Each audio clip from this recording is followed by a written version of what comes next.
I froze when Dad slid the contract across the kitchen table. Not to me. To my brother. Cole's grin spread slow and wide, the kind that said he had already decided how this ended. He picked up the folder without looking at me, without acknowledging I was standing 3 feet away. "I think I'll take the lead on this one," he said, casual, the way people talk when they've never had to fight for anything. The room went quiet. Dad nodded. Mom looked at her coffee.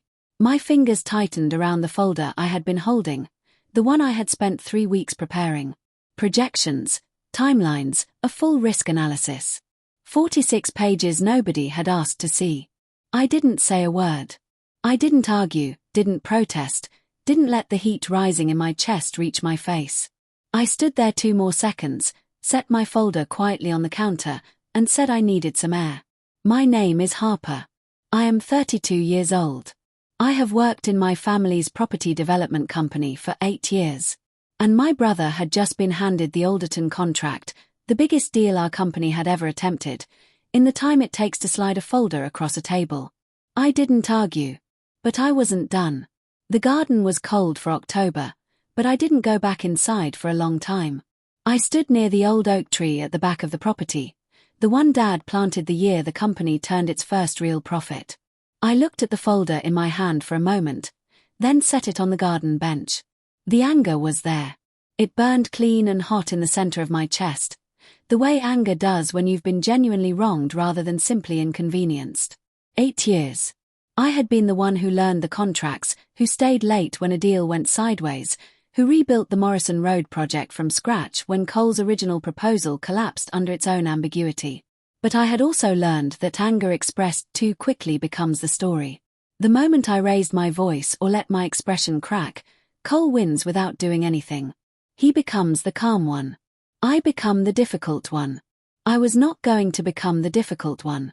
I breathed through it. Slow. Until the heat settled into something cooler and more useful. Then I went back inside, poured myself a coffee, and smiled at both of them. "Tell me more about the Alderton timeline," I said. The Alderton contract hadn't come from nowhere. 6 months earlier, I had been the one to identify the Alderton site. I drove out on a Wednesday afternoon after reading a planning notice that most people in our office skimmed past. I took photographs, cross-referenced the zoning data, and spent a weekend building a feasibility study. I presented it to Dad at Sunday breakfast. He listened, asked 3 questions, and said it was worth pursuing. Then he asked Cole to get involved. Cole, who had not been in the office that Wednesday, who had not read the planning notice, who had not driven 40 minutes with a measuring tape and a camera. Cole joined the project the way he joined most things, at the point where the heavy lifting was done. I had watched it happen before. The Dixon Street project. The Farnley conversion. Each time I built the foundation and Cole arrived to put his name on the front of the building. Each time Dad nodded and let it happen because Cole was older, louder, and had learned earlier how to position himself in rooms where decisions were made. I had spent 6 months on Alderton. I knew every number in it. That knowledge was worth more than any argument I could have made at the kitchen table. That evening, after dinner, I watched my brother hold court. He described the Alderton project to Dad as though he had just discovered it. He used words like strategic and market positioning with the confidence of someone who had never looked either one up, and Dad leaned forward the way he always did when Cole spoke. Chin on his hand, eyes bright, listening to his own best ideas reflected back at him. I said very little. I asked one question about the drainage survey that I already knew the answer to, just to watch Cole pause a fraction of a second too long before recovering. Dad didn't catch it. I filed it away. My notebook was in my bag under the table. I had been keeping it for about a year, not as a record of grievances, but as something practical. Project initiation dates. Email timestamps. Decision trails. The kind of documentation that, in a business dispute, tells a cleaner story than anyone's memory. I added 2 lines that evening. October 14th, Alderton contract assigned to Cole. No discussion. No review of proposals. October 14th, Cole unable to answer drainage survey question without visible hesitation. I closed the notebook and finished my dinner. The game had begun. Cole just didn't know it yet. 3 days after the kitchen table, I found out about the follow-up meeting. Dad had scheduled a walkthrough with the Alderton site manager and had not mentioned it to Cole. Whether this was an oversight or a test, I couldn't be sure. What I was sure of was that I arrived 30 minutes early.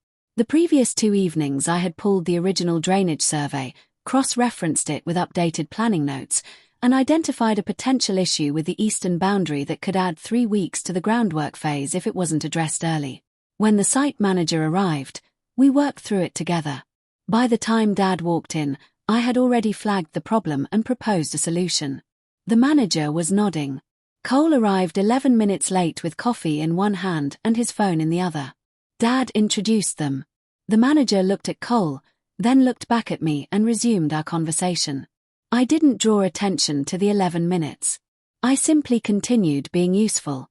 That evening, Dad asked me to stay behind after the meeting wrapped. "Good catch on the eastern boundary," he said. "I've been following the drainage data since the initial survey," I said. He nodded slowly, the way he nodded when filing something away. My father was not a bad man. He had built something from very little, working 14-hour days through 2 recessions, making the company what it was through instinct and stubbornness that I had genuine respect for. He was also a man of habit. And one of his habits was Cole. Cole was 4 years older. He had joined the company straight from university, which meant he had been in the room for more of the important early decisions. Dad associated those wins with Cole's presence, even when Cole's contribution had been peripheral. I had joined later. I had walked into an existing story where the roles were already assigned. Understanding this was important. It meant what I was dealing with wasn't malice, it was pattern. And patterns, unlike intentions, can be interrupted with the right data. Over the following 2 weeks, I organized everything I had built for the company over 8 years into a single document. Not a complaint. A factual record. Projects initiated. Revenue generated. Problems identified and solved. Compared line by line with the equivalent record for Cole. I kept it in a locked folder on my laptop. I wasn't ready to use it yet. But I would be. The next family gathering was a Sunday lunch, the kind that happened monthly and served the double purpose of family time and informal business discussion. Dad raised the Northfield planning application, a smaller project that had been sitting unresolved for 6 weeks. Cole started talking immediately, as he always did. He spoke about market conditions and comparable properties, accurate but general, the kind of analysis you could pull from a newsletter in 20 minutes. I waited until he paused. The Northfield application stalled because of a heritage designation on the adjoining wall, I said. I spoke to the planning officer last Tuesday. There's an exemption process we haven't used yet. I've drafted the submission. I put a 2-page document on the table. Dad picked it up and read it. He looked at me. "When did you do this?" he asked. "Last week," I said. I had the time. Cole reached for the document. I let him take it. He read it with the expression of someone who has just realized the test is harder than expected. Dad said we should move forward with my approach. He asked me to lead the submission. It was one Sunday lunch. But momentum is made of small things assembled in the right order. 2 weeks into Cole's leadership of Alderton, the call came in. A structural engineer from the firm handling the foundation assessment. He had a question about load specifications in the original brief, a figure entered incorrectly in a document Cole had submitted. Cole was across town. His phone went to voicemail. The engineer called the main office line, which rang through to me. I had the original specification document open within 30 seconds. I had maintained my own copy of every Alderton file since the beginning. I found the error, confirmed the correct figure, and arranged for an amended brief to be sent within the hour. The engineer thanked me. I asked him to note in his report that the amendment had been made, and when. Later that afternoon, Dad called to ask if the engineering query had been resolved. "Yes," I said. "There was a figure entered incorrectly in Cole's brief. I've corrected it and sent the amendment." A pause. "Good," he said. "Thank you, Harper." I didn't mention it to Cole. He found out the next morning when he saw the amended document in the shared folder. His expression told me he understood something had shifted. I want to say clearly what I was doing, and what I was not doing. I was not sabotaging my brother. I was not hiding information he needed or engineering failures for him to fall into.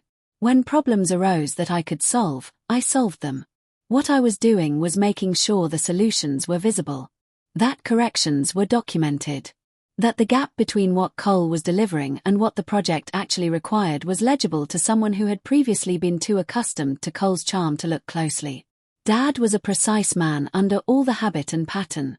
He understood numbers. He understood delivery. He had built the company on a clear-eyed relationship with results. I was simply giving him results, clearly presented and consistently documented, over time. The load specification incident was one moment. There had been others before it, a missed deadline on council paperwork that I had quietly covered, an unanswered email from the landowner's solicitor that I had responded to after 48 hours of silence. Each one documented. Each one resolved without drama. Each one a data point. I was building a case. But I was building it the way Dad had taught me to build anything meant to last, from the ground up, one solid piece at a time. My conversation with Mom happened on a Thursday afternoon, over tea at her kitchen table while Dad was at a site visit. I didn't go in with an agenda. Mom was sharp in a way most people underestimated, and she had been watching our family's dynamics longer than I had been alive. An agenda would have been the wrong approach. I talked about the Alderton project, the boundary issue, the engineering amendment, the Northfield submission I had led. I talked about what the project needed to succeed over the next 3 months. Mom listened. She drank her tea. She asked 2 questions, both precise. Does Cole know the drainage timeline well enough to manage the February groundwork phase? I don't know, I said. I hope so. She was quiet for a moment. You've been holding a lot, she said. It's fine, I said. I'd rather hold it than drop it. She looked at me steadily. Your father notices more than he shows. I nodded. I knew this. It was part of why I was doing things the way I was. When I left, Mom held the door open. Keep your records, she said quietly. I didn't ask how she knew about the records. Some people have always been paying attention. Cole was assigned to lead the structural assessment phase at the beginning of November. At the planning session, I raised a question. Not a challenge, a question, framed carefully, about the load-bearing calculations for the western elevation. I had identified an inconsistency between the engineer's preliminary report and the original site survey. Cole looked at the document and said the 2 figures were close enough and would reconcile during detailed design. I said nothing further. Dad, sitting at the end of the table, wrote something in his notebook. I didn't push it, didn't circle back.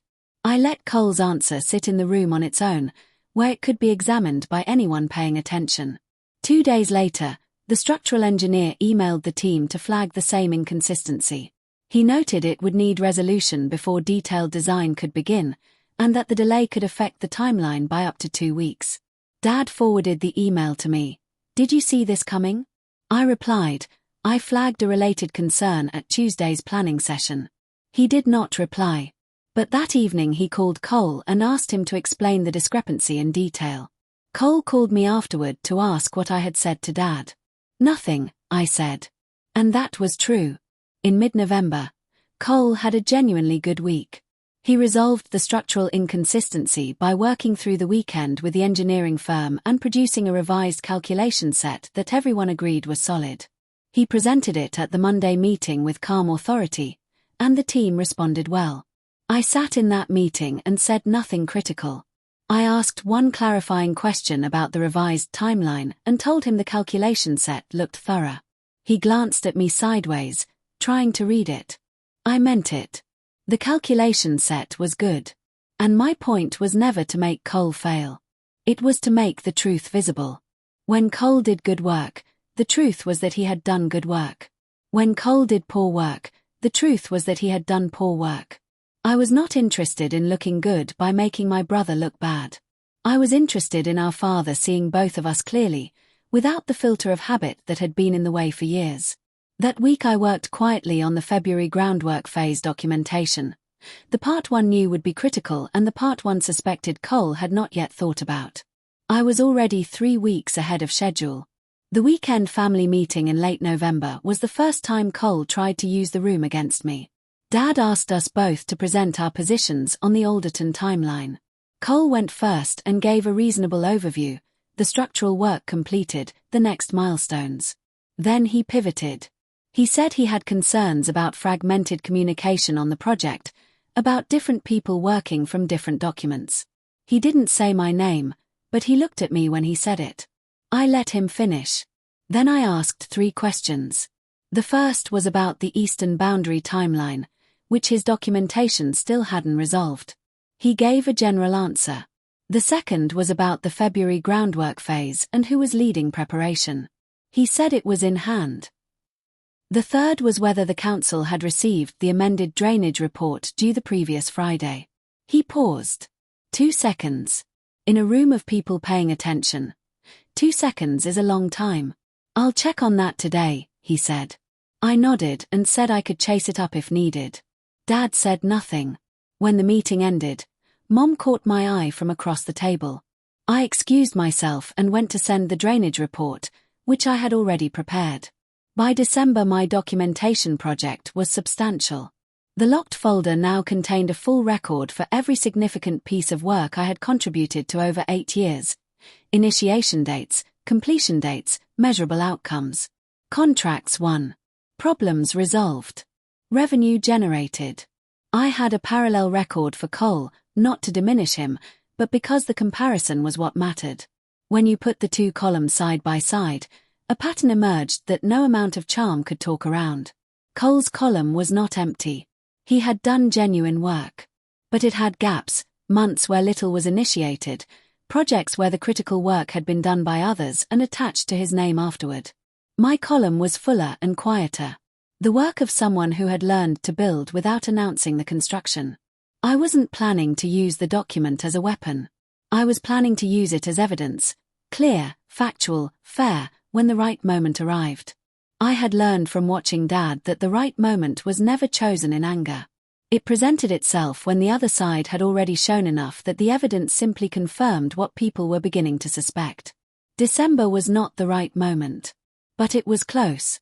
Dad announced the Alderton milestone review in the second week of December. A formal presentation to the full project team, including external consultants, the landowner's representative, and 2 senior advisors. Cole was leading. I was listed as supporting presenter. I prepared 2 things. The first was my supporting materials, clean, focused on the February groundwork phase, 3 weeks in development and thorough, well beyond what supporting presenter usually meant. The second was a quiet conversation with Patricia, one of the senior advisors who had worked with our company for 12 years and whose opinion Dad respected more than almost anyone else's. I didn't lobby her.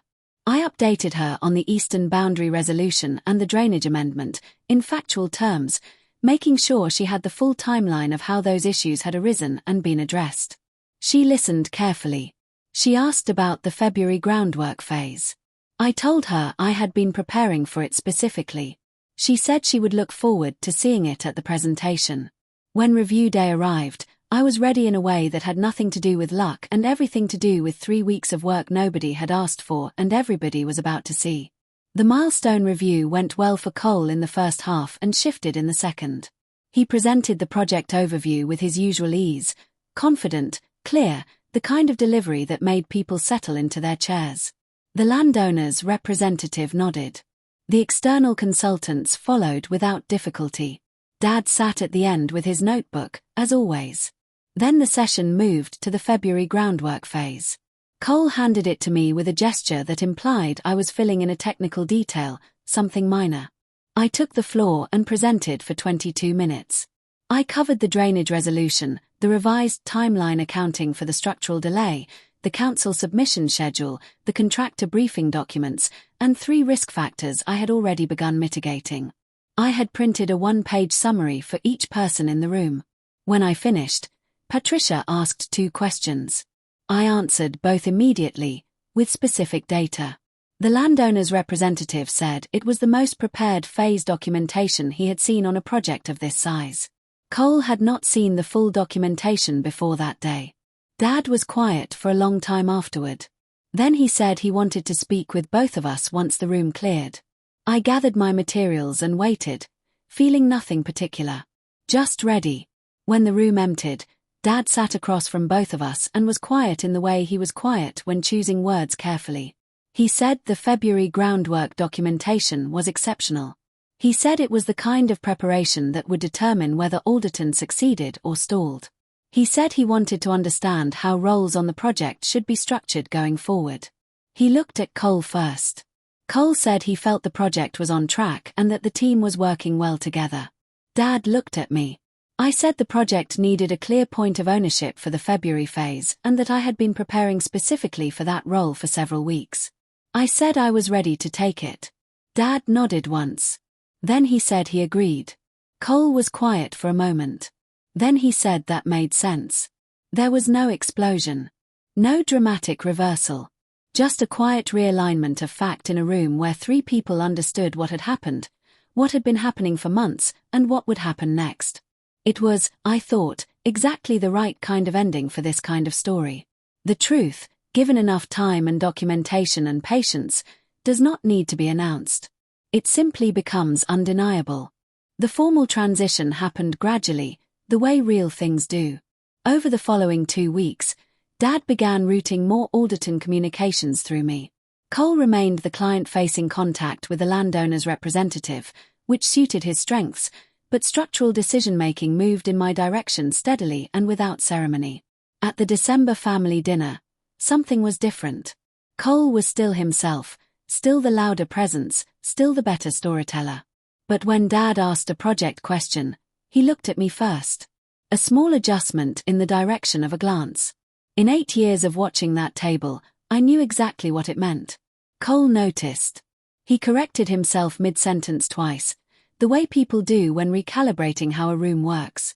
He was gracious about it, mostly. Cole was not a cruel person.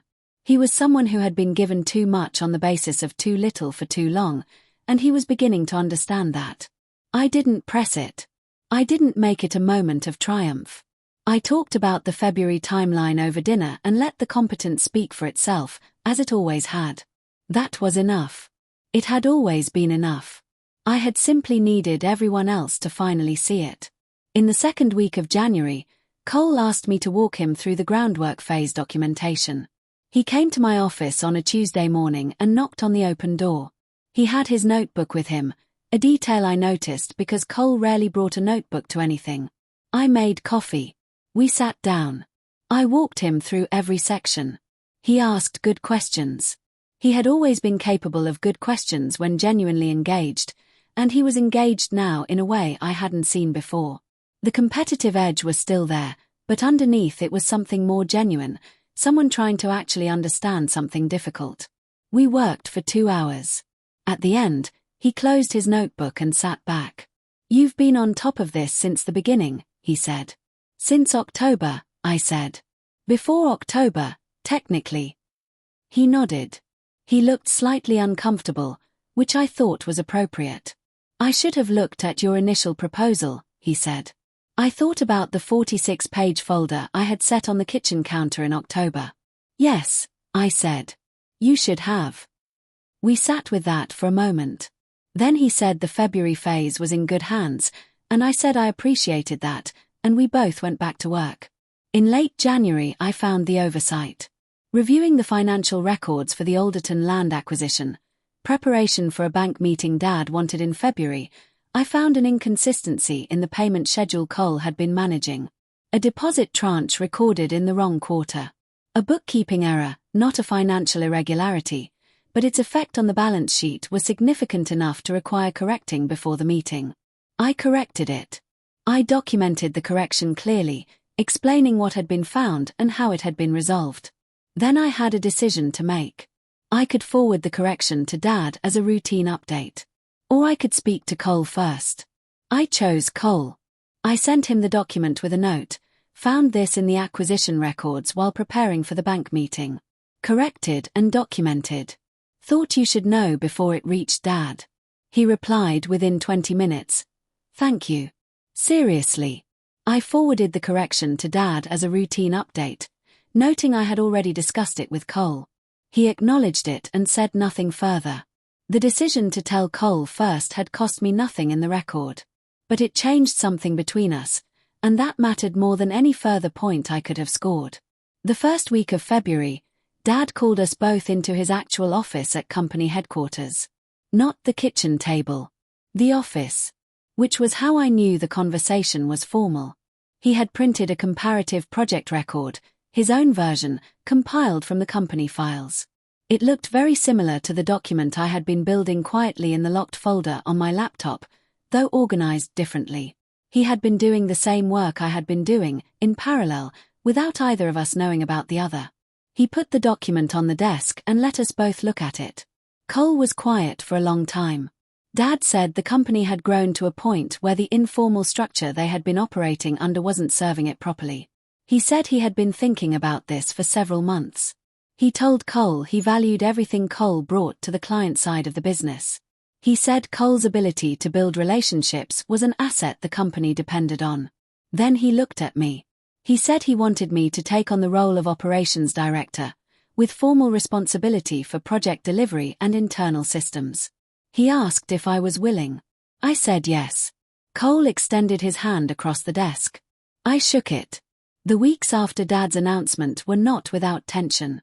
Cole was adjusting. He handled it with more grace than I had expected, but adjustment is still adjustment, and there were moments, a comment at a meeting, a slight edge in his voice on a phone call, where the discomfort showed through clearly. I let those moments pass. Because the thing I had understood from the beginning was that winning in a way that damaged Cole permanently would be winning the wrong thing. We were family. We would be sitting across from each other at tables for the rest of our lives. The company needed both of us functional and willing. I was not interested in making Cole irrelevant. I was interested in making the structure fair. There was a difference, and it mattered. At the end of February, the Alderton groundwork phase launched on schedule. The contractor mobilized without incident. The drainage resolution held. The eastern boundary work went 3 days ahead of projection. Patricia sent a note to Dad praising the project management. Dad forwarded it to me with one word. Well done. I printed it and moved it to a regular folder, because there was nothing left that needed protecting. The Alderton site came alive in March. I drove out on a Tuesday morning, the same Tuesday habit I had developed 6 months earlier when I first found the planning notice. The ground was broken. Machinery was moving. The foundations were being laid in exactly the sequence the documentation had specified. I stood at the edge of the site and watched it for a while. Cole pulled up behind me 20 minutes later. He got out and stood beside me without speaking for a moment. Looks right, he said. It does, I said. We stood together, watching the machines work. The landowner's rep called me, Cole said. He asked if we were going to tender for the Westbrook site. I looked at him. Westbrook was a large mixed-use development that had been in and out of the planning system for years. If it was becoming available, it was significant. Tell me about it, I said. He did. And as he talked, I heard something that hadn't been in his voice at the kitchen table in October. Genuine engagement, real curiosity, the kind that comes when someone is working with you rather than past you. We went back to the office and started a new folder together. The Alderton Foundation phase completed on March the 28th. On time. Under budget. No outstanding issues from the council, the engineers, or the landowner's representative. Dad called a team meeting to mark the milestone. The core project team, Patricia, one senior advisor. He spoke briefly about what the project represented and what it meant to deliver the foundation phase cleanly. Then he asked me to say a few words. I talked about the team. The engineers who turned around the calculation set under pressure. The contractor who moved the eastern boundary work forward. The site manager who had flagged the drainage issue before anyone asked. I talked about Cole. I said his work with the landowner through a technically complex and sometimes frustrating process had kept the relationship intact when timeline pressures were highest. I meant it. Cole looked at the table when I said it. Then he looked up and nodded. After the meeting, Dad shook my hand the way you shake hands when you mean something by it. I should have looked at your proposal in October, he said. Yes, I said. But we got here. He smiled.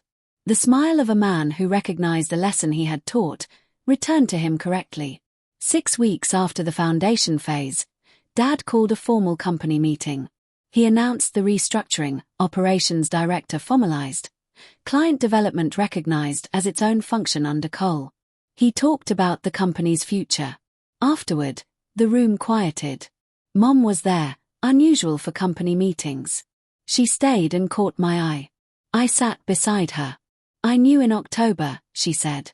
"I know," I said. "Your father too, I think." Sooner than he admits. I thought about the parallel document he had been building. "Yes," I said. She was quiet. "Then, you did it without bitterness." I thought about the garden in October.